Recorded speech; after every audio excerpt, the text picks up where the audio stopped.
Welcome back to my mini vlog. आयो सबैजना सन्चै हुनुहुन्छ होला। म पनि एकदम धेरै ठिक छु। आज चाहिँ म लिप्न लाएको छोरी मान्छे भएपछि घर सफा राख्नु त पर्यो, त्यसै लिप्न लाएको। अझ फेरि सक्रतिर मम्मीले टिको लगाइदिँदै हुनुहुन्थ्यो। टिको लगाइदिएर राम्रा सिक्दिनाला भनेको त ल पहिलो नगस राम्ररी घर घर बसेर भन्नुहुन्छ बा यस्ता पनि आसिक। त्यसपछि मैले तरकारी बसाल्न लागेँ। यता फेरि ओखर पनि फलिसकेछ। म चाहिँ बिलाजोर टिप्न गएँ भात तरकारी बसालेर। होइन यस्तो घाँस पनि के को बिलाजोर भन्नुभयो होला। यो चाहिँ गाउँको जडीबुटी हो। यो चाहिँ हातखुट्टा भाँचिएको, ढाड कम्मर भाँचिएको, खुट्टो मर्केको चाँडी जोड्न मद्दत गर्छ। यता फेरि आरु पनि फलिसकेछ नि, साउनी आरु नस्पाती पनि फले।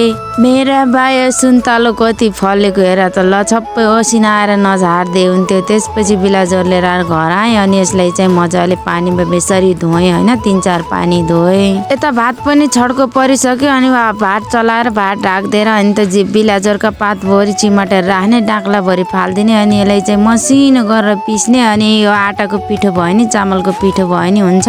अनि आफूले गुलियो खाना मन छ भने स्वाद अनुसार चिनी हाल्ने। अनि त मसिनो गराएर पिसेको पेस्टलाई पनि त्यही पिठोमा राखिदिएर राम्रोसँग मोलेर मिच्ने। अनि यसलाई चाहिँ एउटा डो तयार पार्ने अनि फेरि रोटी बनाउने। यसलाई चाहिँ घिउमा, तेलमा, जुनसुकैमा पनि बनाउन मिल्छ। मैले चाहिँ तेलमा बनाइदिएको। यो चाहिँ बुढाबुढी अब बालखा सबैले खान मिल्छ। चाँडै अब स्वस्थ हुन्छ नि त, हातखुट्टा भाँचिएको मड्किएको, यसले चाहिँ चाँडै जोड्न मद्दत गर्छ। ल आजलाई मेरो खाना पनि रेडी भयो।